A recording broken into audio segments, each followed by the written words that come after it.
My house burned down in the middle of the night, and I stood barefoot on the lawn watching 40 years of my life collapse into flames.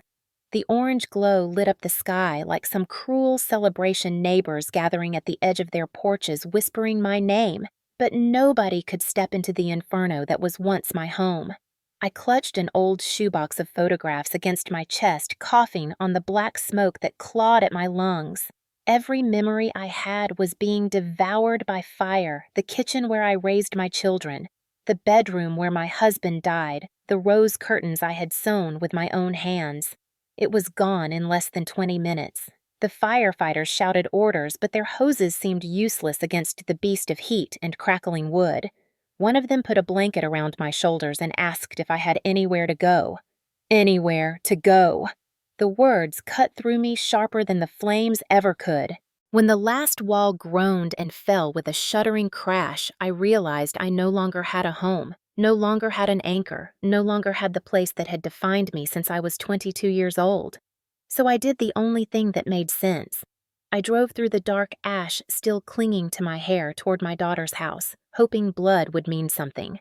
Laura lived 40 minutes away in a neighborhood of polished driveways and white fences, the kind of world where nothing ever burned.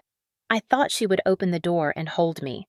I thought she would remember every night I had stayed awake with her fevers, every uniform I washed after her soccer games, every sacrifice I made when her father died and I had to work double shifts to pay for college. I thought she would see her mother standing there in smoke-stained clothes and know that family still mattered. But when the door opened, her face pale in the glow of the hallway light, the words that fell from her lips pierced deeper than the fire that destroyed my house. She looked at my bags, at my trembling hands, at my eyes swollen from smoke, and said, "We want privacy, my—" She cut the sentence off, but the damage was already done. Privacy. The one word that told me I was not welcome, not even for a night, not even after the fire had stripped me down to nothing. I stood frozen in the doorway, the shoebox of photos pressing into my ribs, wondering how it was possible to survive fire only to be burned again by your own child. My name is Margaret Hayes, and at 65 years old, I thought I had endured every kind of heartbreak life could throw at me, but I was wrong. Before the fire, I had built a life in that little house on Maple Street, a house my late husband George and I bought with a 30-year mortgage and more dreams than dollars. George was a telephone repairman, steady and dependable, and when he died 12 years ago from a heart attack in the very bedroom that now lay in ashes, I promised myself I would carry on for our children. I had been a nurse for most of my life, working nights and weekends, stitching wounds, calming patients rushing into emergencies. My hands had held strangers in their last moments, and my back had bent under the weight of years of double shifts, all so my two children could have more than I did.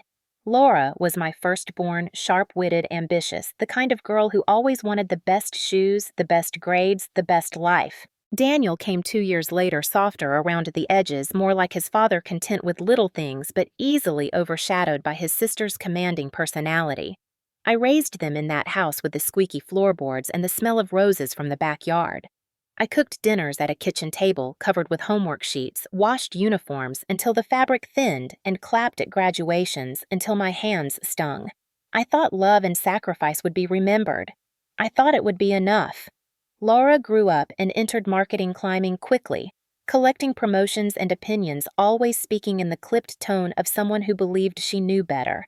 At 38, she was polished, married to Ethan, a lawyer with a sharp suit and sharper eyes. They lived in a house that looked like something from a magazine: white walls, glass tables, no room for mistakes, no tolerance for clutter. Daniel, now 40, lived farther away, quieter, often calling, but rarely visiting, his words filtered through the shadow of his sister's influence. After George died, the house became my anchor. Every corner held memories, every crack in the paint told a story, and I poured myself into tending the garden and keeping his tools polished in the garage. I believed that as long as I had that place, I still belonged somewhere. I never imagined that a faulty wire could erase it in one night. When the fire swallowed the walls, I didn't just lose a building. I lost the place where George kissed me goodnight, where Laura took her first steps, where Daniel hid under the table during thunderstorms. And in that loss, I turned to my daughter, my firstborn, my blood, believing the bond between mother and child would be stronger than smoke and flames. Instead, I was told about privacy, about sanctuary, about how my presence was an intrusion. In that moment, the roles reversed. I was no longer the mother who sacrificed. I was the burden, the outsider, the problem to be solved by keeping me away. That realization sank heavier than the weight of ash on my clothes. It whispered that perhaps Laura had been rehearsing this distance for years, and the fire only gave her the excuse to finally push me out. The night of the fire is carved into my memory with the precision of a scalpel cutting flesh.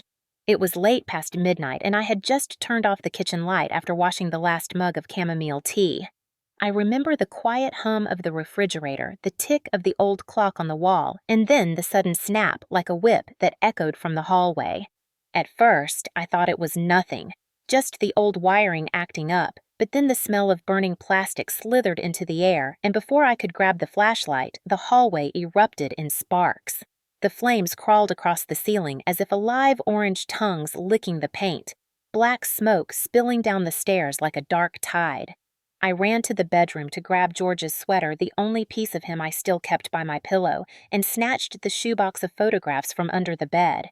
My legs shook as the heat swelled walls, groaning, the sound of shattering glass filling my ears like gunfire. Outside, neighbors were shouting, but the fire was faster than anyone's sympathy. The roses in the backyard glowed red in the reflection of flames as I stumbled barefoot onto the lawn, clutching my life in a sweater and a box.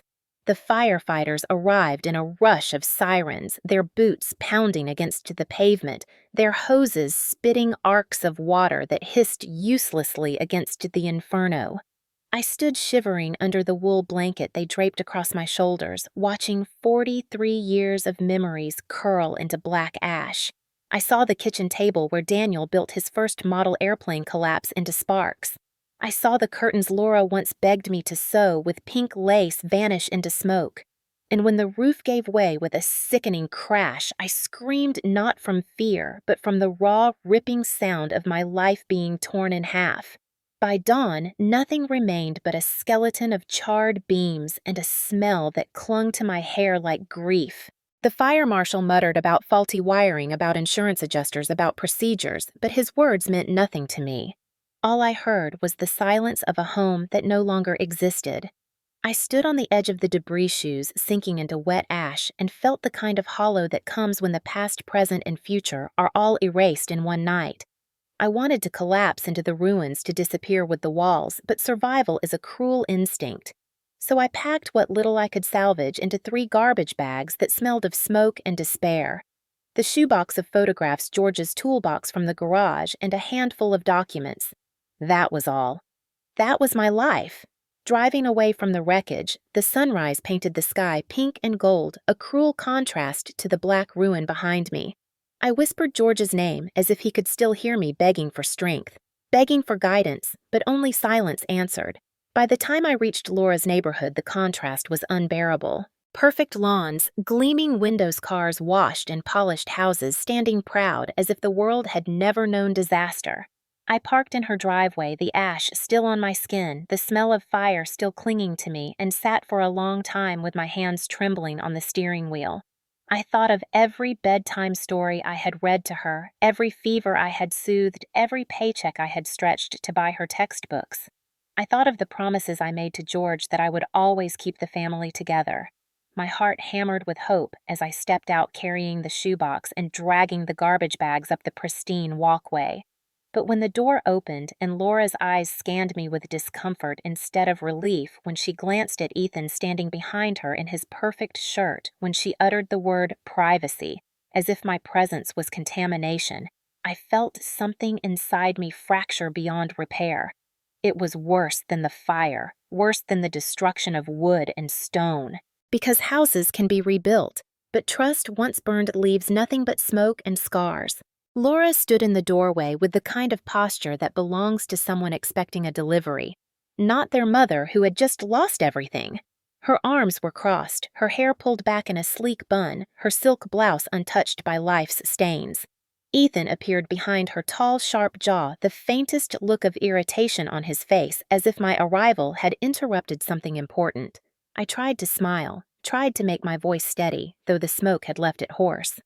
"Laura, honey, it is all gone. The house, everything. I need a place to stay for a while." Her lips pressed together, the faintest twitch betraying her discomfort. Ethan's hand settled on her shoulder like a silent reminder that he was the one in control here. Mom Laura began, her voice strangely formal. We really value our privacy here." Privacy. That word again, heavy as an axe. I stepped inside the doorway, desperate to break through the invisible wall. "Just for a few weeks. I can cook clean, I won't get in the way." Ethan cleared his throat, his voice smooth but dripping with condescension. "Margaret, you must understand this is our home, our sanctuary. We have routines, boundaries." Boundaries. I looked at my daughter, the girl I once held against my chest through thunderstorms, and wondered when she had started speaking in rehearsed therapy words. "I'm your mother. I raised you, Laura." Tears threatened to crack my voice, but she kept her gaze steady cold. "That's exactly why we think you'd be more comfortable in your own space. We researched extended stay hotels near the mall. They're safe, clean, and you'd have your independence." Independence. Another knife twisted. I clutched the shoebox tighter, my knuckles white, remembering the independence I had surrendered to raise her, the years of exhaustion, the moments when I wanted to collapse but kept standing because she needed me. "How exactly am I supposed to pay for this hotel, Laura? My insurance won't come for weeks." She looked to Ethan, who smiled with mock generosity. "We can give you a few hundred to get you started. A few hundred. As if I were a stranger, a beggar, not the woman who walked through fire to bring her into this world." I whispered, barely audible. "I changed your diapers. I walked the floor with you when you couldn't breathe as a baby. I sacrificed every dream so you could chase yours. And now I'm nothing but an inconvenience." For the first time, Laura's face flickered a shadow of guilt, but Ethan's hand tightened on her arm and her expression hardened again. "Mom, this isn't about inconvenience. It's about what's best for everyone." I wanted to scream. What was best for me was a roof, a bed, the presence of family after my life had been reduced to rubble. What was best for me was to know my daughter loved me enough to share her sanctuary for a month. But instead, I stood there, the ashes of my life still clinging to my clothes, and realized sanctuary was not a word meant for me. It was meant for them, their perfect white furniture and spotless floors. My bags sagged at my feet, heavy with the stench of fire and rejection. Ethan gave me a smile that was all teeth and no warmth. "You're strong, Margaret. You'll figure this out." I nodded slowly, because what else could I do? To fight would be to beg, and I had begged the fire to spare my home, and it hadn't listened. Now I would not beg my own child. I picked up my bags, every joint in my body aching with betrayal, and turned away from the doorway. Behind me, I heard Laura's whisper, softer, but still cruel. "We need this house to ourselves, Ethan. It's our safe place. Safe from me. Safe from the woman who carried her for 9 months, who built her future with bleeding hands." As I walked back to the car Mrs. Patterson had lent me, I caught a glimpse through their spotless window. Laura and Ethan were already sitting back on the couch, wine glasses in hand, the glow of the television reflecting off their perfect smiles as if my intrusion had never happened. The chill of the night settled deeper than the smoke in my lungs. I sat behind the wheel, hands trembling, and whispered into the dark. "I survived the fire, George. But I don't know if I'll survive this." The first night I slept in Mrs. Patterson's borrowed car, I felt smaller than I had ever felt in my life.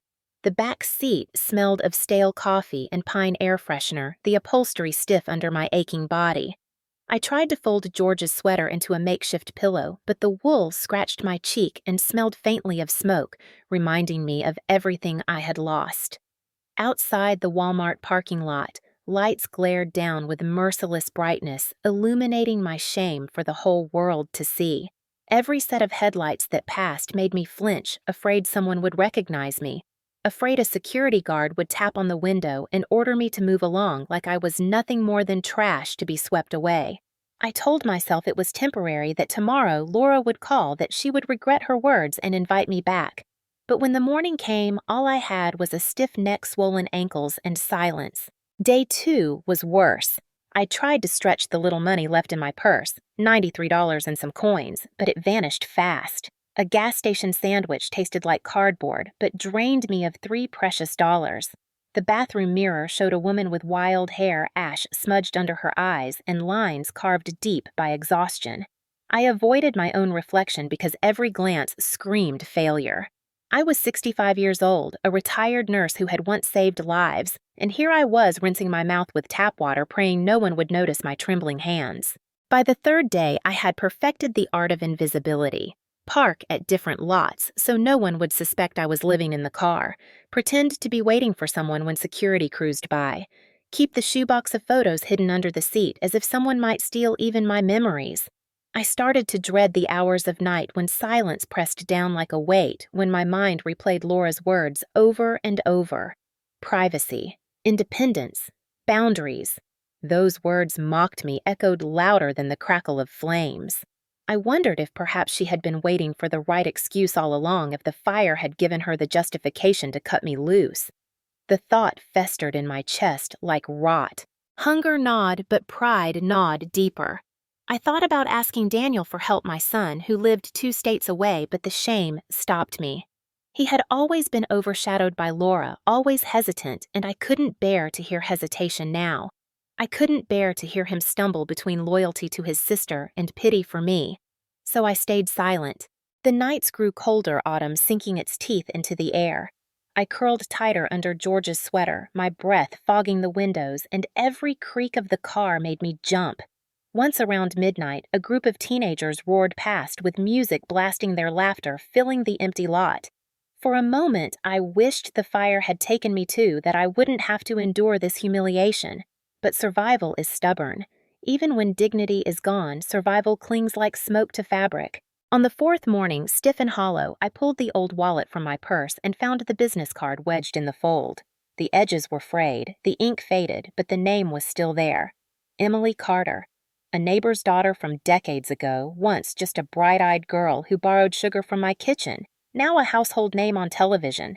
I had followed her career in glimpses, proud in a distant way, never imagining our paths might cross again.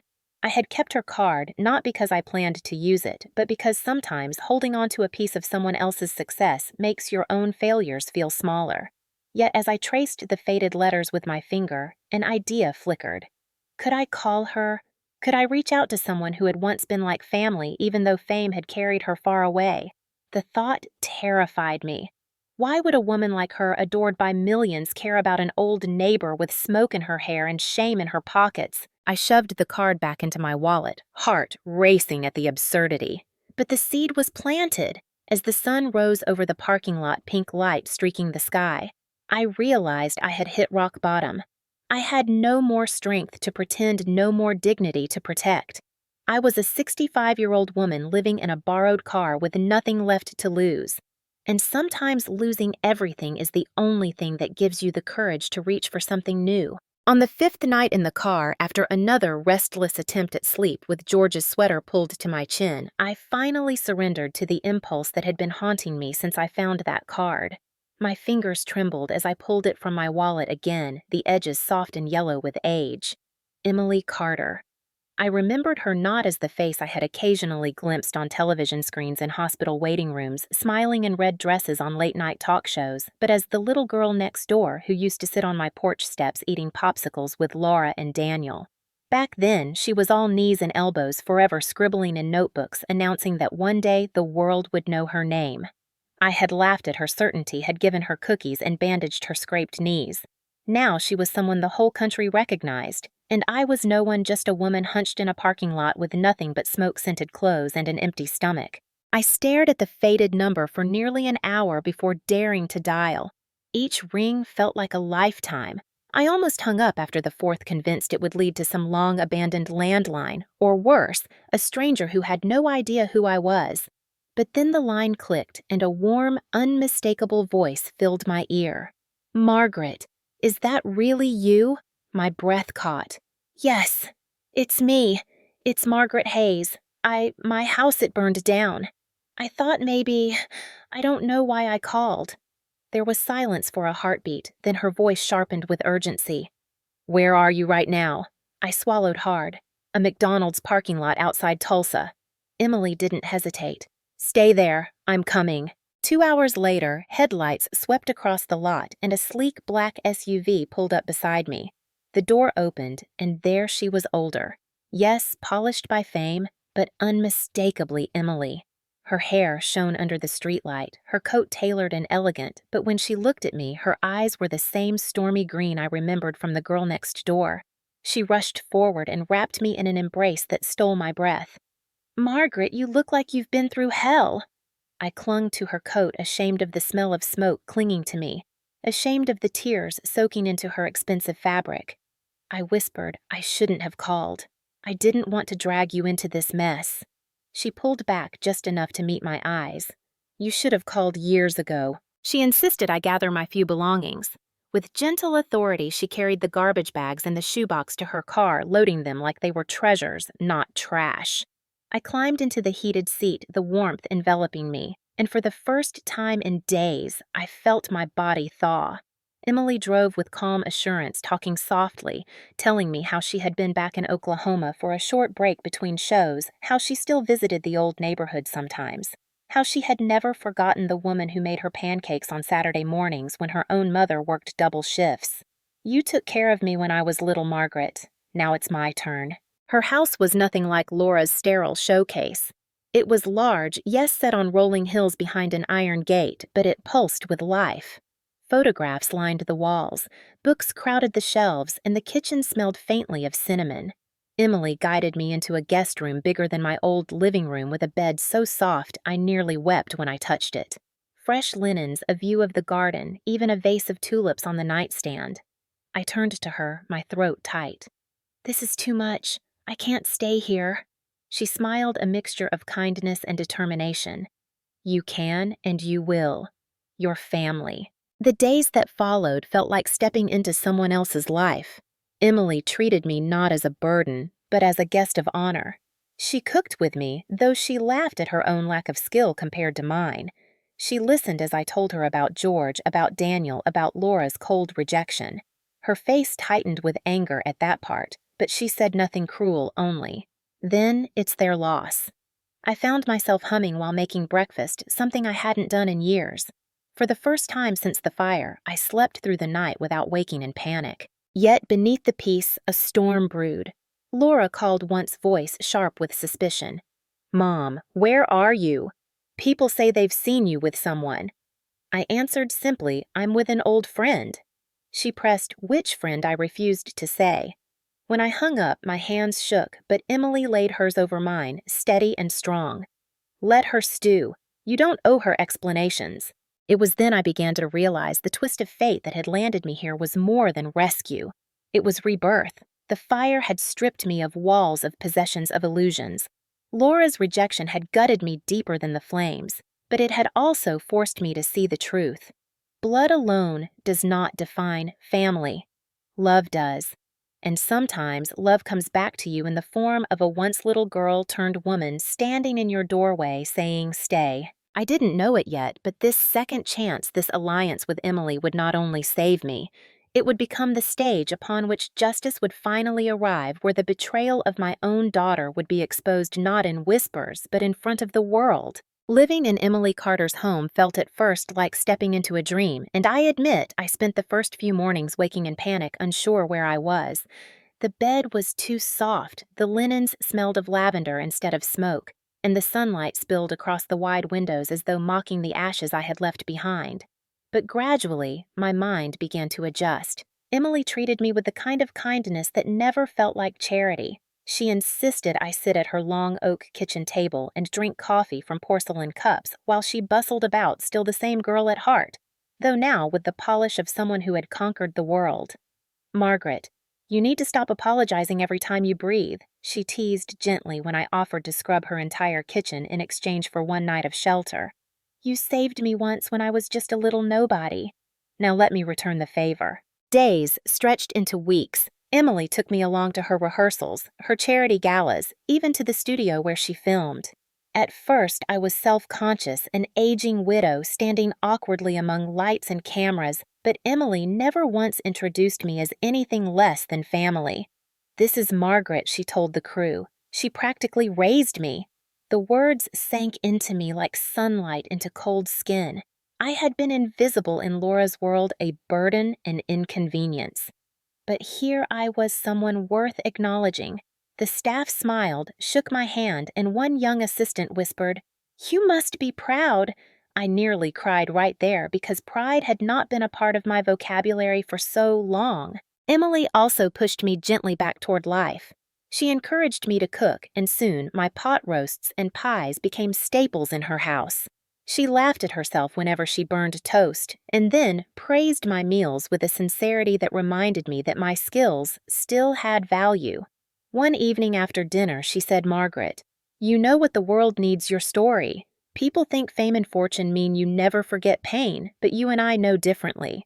You've lived through hell and come out with your dignity intact. That's the kind of story that heals." At first, I resisted. Who would want to hear from me? I was just a woman who lost her house, who was rejected by her own daughter. Emily leaned across the table, her eyes sharp.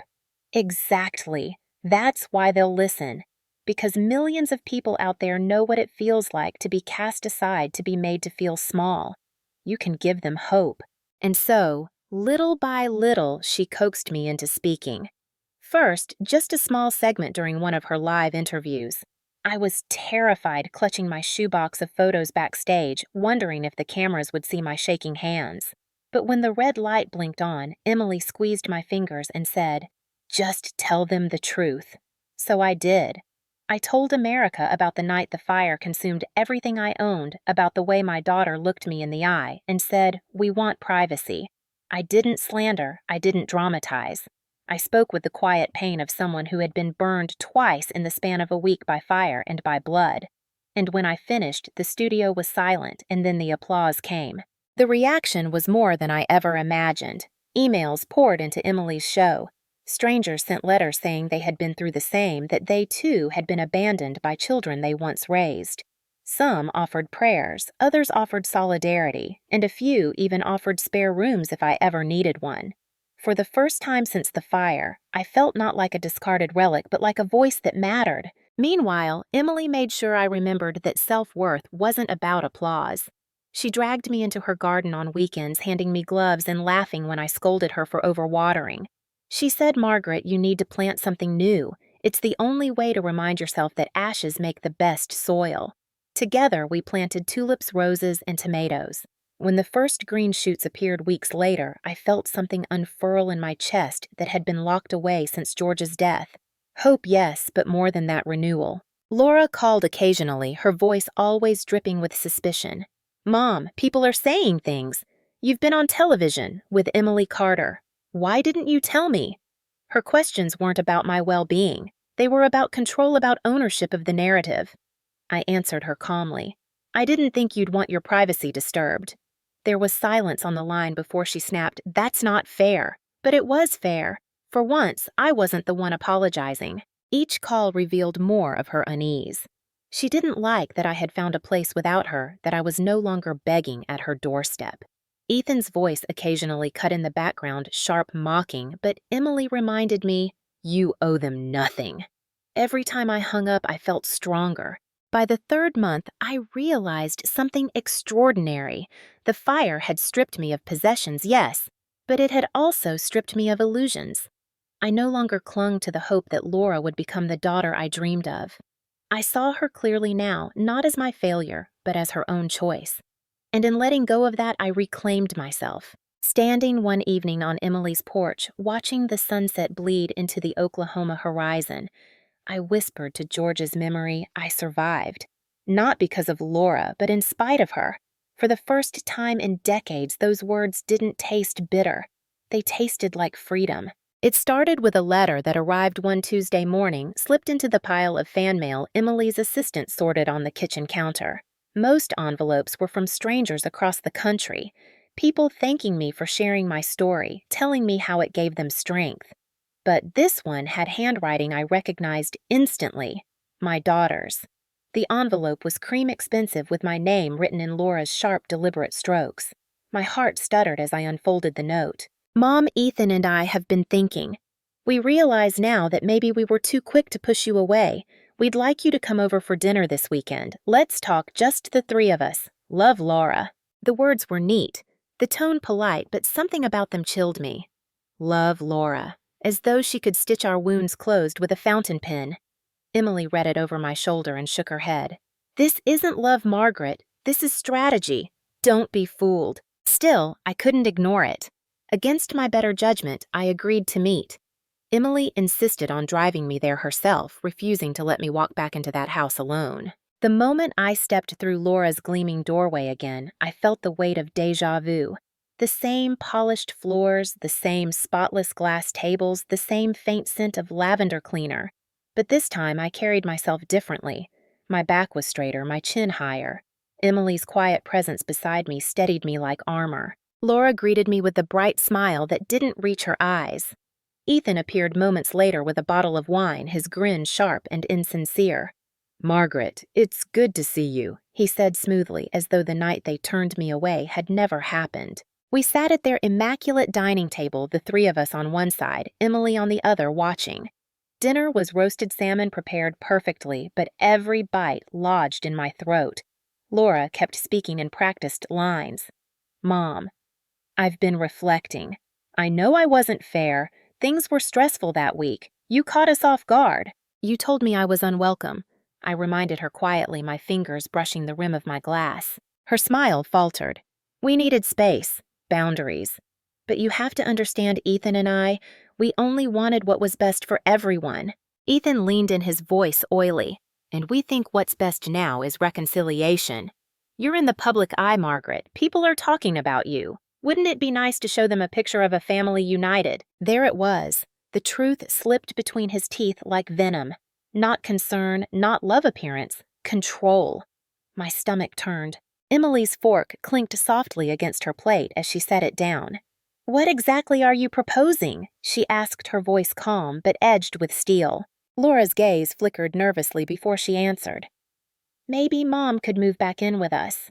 Temporarily, of course. It would give her stability and it would show people that we support her. I nearly laughed. Stability. Support. Where was that stability when I stood on their doorstep with ash in my hair? Where was that support when I begged not to sleep in my car? I pushed my chair back slowly. You didn't want me when I had nothing. Now that strangers care, suddenly you do. Why? Laura's cheeks flushed pink. Ethan jumped in smoothly. Because family matters, Margaret. And because your story is everyone's story. We want to be part of it, to help you manage it. The word manage made my skin crawl. I saw it then as clear as firelight. They didn't want me. They wanted control of my narrative, of my attention, maybe even of the financial opportunities they imagined would follow. Emily leaned forward, her eyes fixed on Ethan. If you're suggesting contracts, publicity, or image management, you should know Margaret doesn't need you for that. She has me, and I don't take kindly to manipulation. The air thickened with silence. Laura's eyes darted from Emily to me, her composure cracking. Mom, please, we're trying to make things right. I stood my knees steadier than I expected. No, Laura. You're trying to rewrite history, but I remember every word you said the night of the fire. You wanted privacy. You wanted independence. You wanted me gone. And now I want the same. Independence from you. Ethan's jaw tightened. Laura's lip quivered. For a fleeting moment, I saw the daughter I once knew, the little girl who clutched my hand on her first day of school. But then it was gone, replaced by the cold woman who chose her husband's approval over her mother's survival.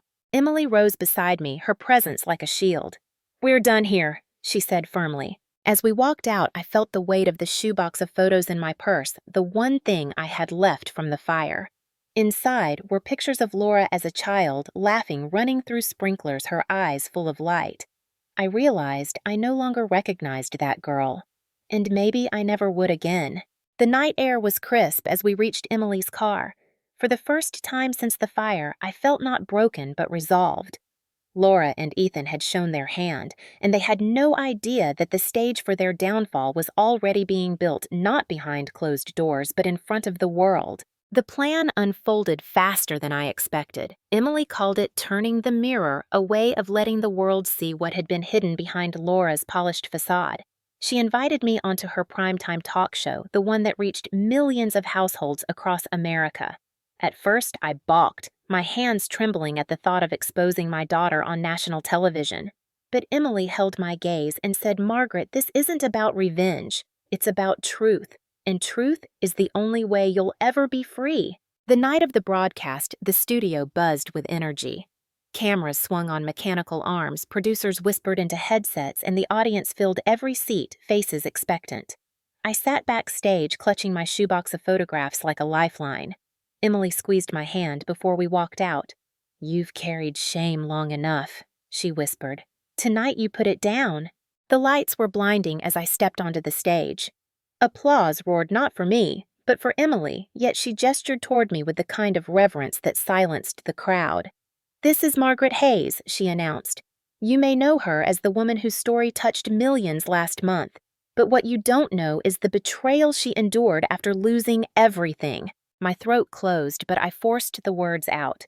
I told them about the fire, the roar of flames, the ash on my skin. I told them about knocking on Laura's door, about the word privacy slicing through me like a blade. The audience gasped, murmurs rippling like waves. I reached into the shoebox and pulled out a photo of Laura as a child smiling in a polka dot dress. "This is the daughter I raised," I said, my voice breaking. But the woman who stood in that doorway was not her. She was someone who forgot. Emily leaned forward, her voice crisp. "And tonight, for the sake of fairness, we invited Laura and Ethan to join us." Gasps echoed through the room as my daughter and her husband walked onto the stage. Laura wore a tailored blazer, her chin high, but her eyes darted nervously under the harsh lights. Ethan's smile was fixed, rehearsed, but his jaw flexed with tension. Emily gestured to them. "Laura, Ethan, you've heard your mother's story. Do you deny it?" Laura's voice trembled at first, then steadied into the familiar clipped tone. "I never abandoned my mother. We only wanted boundaries. We thought she would be happier with her independence." The audience booed softly, a sound like wind through dry leaves. Ethan cut in his tone, smooth but strained. "Margaret has misunderstood. We were under stress. It wasn't rejection, it was miscommunication." Emily held up a hand, silencing them. "Our viewers deserve clarity, which is why we're going to play a short clip." The screen behind us lit up with grainy security footage, me standing on Laura's doorstep, ash streaking my face, bags sagging at my feet. And then, clear as a bell, Laura's voice. "We want privacy, my—" The words cut off, but the meaning was unmistakable. The audience gasped louder this time, some shaking their heads in disbelief. Laura's face drained of color. That was taken out of context," she stammered. Emily's eyes were ice. "Context doesn't erase cruelty." I turned to my daughter, my hands trembling, but my voice steady. "I begged for shelter, Laura. You turned me away. And now you stand here talking about miscommunication that isn't miscommunication. That's betrayal." The audience erupted into applause cheers thundering through the studio. For the first time in years, I felt the weight of silence lifted from my shoulders. I was no longer the woman begging at a locked door. I was a mother speaking her truth, and the world was listening. Ethan tried one last defense, his words sharp. "You're humiliating your daughter on national television. What kind of mother does that?" I met his gaze and replied, "The kind of mother who has been humiliated in silence for too long." The crowd roared again. Emily let the moment hang, then leaned in with the final blow. "America has seen the truth tonight. Betrayal wears a polite smile, but the camera doesn't lie, and neither does a mother's pain." Laura sat frozen, tears pricking her eyes, her mask finally cracking under the weight of exposure. Ethan's jaw clenched, but he had no words left. The applause surged like a tidal wave, and in that sound, I felt justice not in a courtroom, not behind closed doors, but in the open where everyone could see. When the show ended and the lights dimmed, strangers came up to hug me, whispering, "You're brave. You spoke for all of us." Thank you. For the first time since the fire, I felt whole. Not because Laura had been exposed, but because I had reclaimed my voice. As Emily led me backstage, she whispered, Justice isn't always about punishment, Margaret. Sometimes it's about being heard, and tonight you were. The days after the broadcast were a whirlwind I could never have predicted. The episode went viral overnight clips of Laura saying, "We want privacy," spreading across social media like wildfire. Strangers from every corner of the country weighed in. Some were furious on my behalf, others admitted they saw their own children in Laura's cold eyes and felt both rage and grief. Hashtags appeared. "We want privacy" twisted into a bitter joke. "Stand with Margaret" trending for a week straight. For the first time in my life, my pain was no longer a private wound. It had become a mirror for thousands of others. For Laura and Ethan, the fallout was brutal. Ethan's law firm announced they were reviewing his conduct in light of recent revelations. Clients pulled out of contracts unwilling to be associated with a man now infamous for smirking on national television, while his mother-in-law begged for compassion. Laura's company released a carefully worded statement about supporting family values, but within days she was quietly placed on leave. Neighbors who once waved at them now crossed the street. At the grocery store, people whispered. On the internet, strangers dissected their faces, their tones, their excuses. Privacy, once their sacred shield, had become the word that condemned them. I wish I could say I felt only satisfaction, but the truth was more complicated. I carried a hollow ache knowing my own daughter's downfall was broadcast in the same way as my triumph.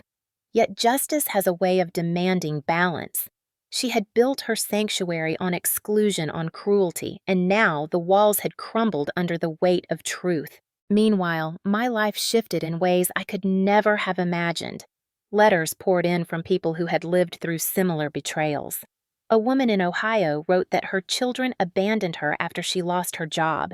A man in Florida admitted he slept in his car for months because his son refused to take him in.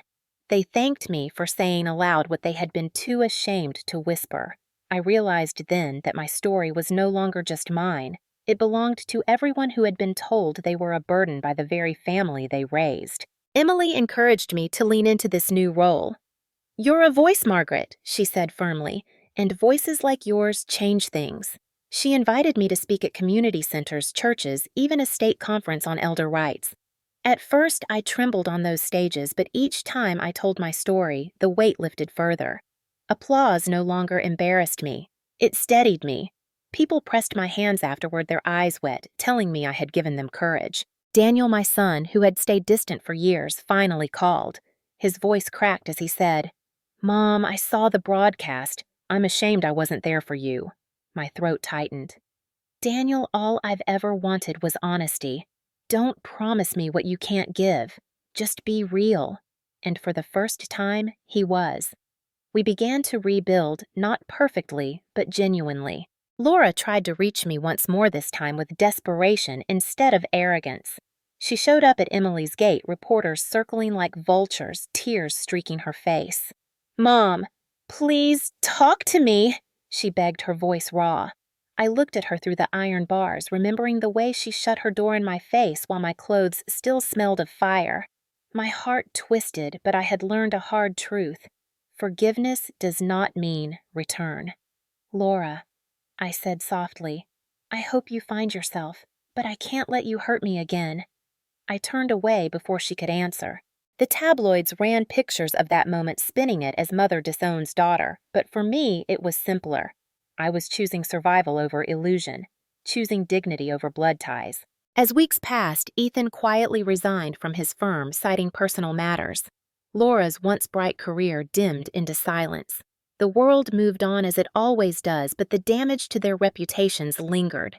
And I found a strange peace in knowing that justice had not required me to scream or scheme. All I had to do was stand in the light of truth and refuse to hide. Every night I sat on Emily's porch watching the tulips bloom in the garden we planted together, and I whispered a prayer of thanks, not for revenge, but for renewal. The fire had stolen my home.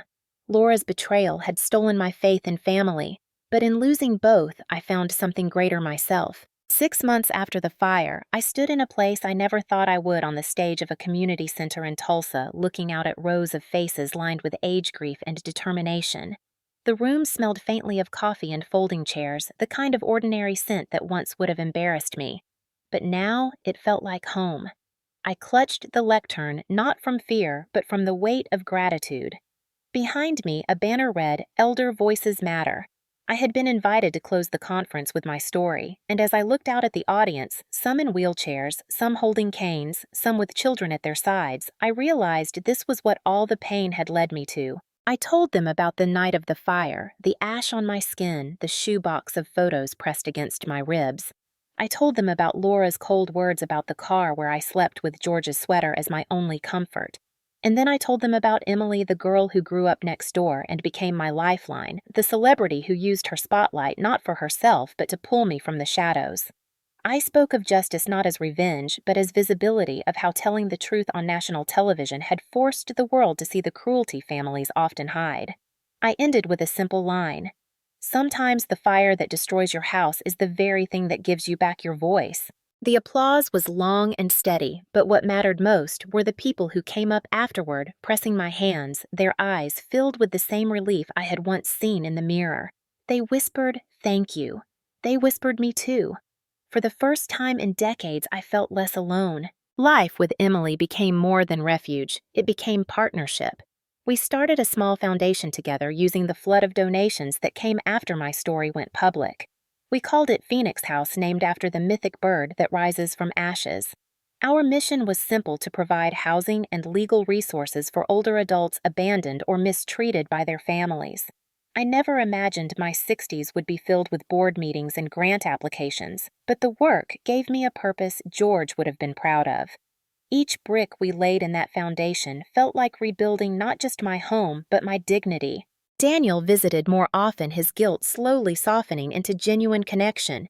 He helped with logistics, drove me to events, even planted roses in Emily's garden because he knew I missed mine. We didn't pretend the years of distance hadn't happened, but we no longer let them define us. Healing, I learned, isn't about erasing scars. It's about weaving them into something stronger. As for Laura, the distance remained.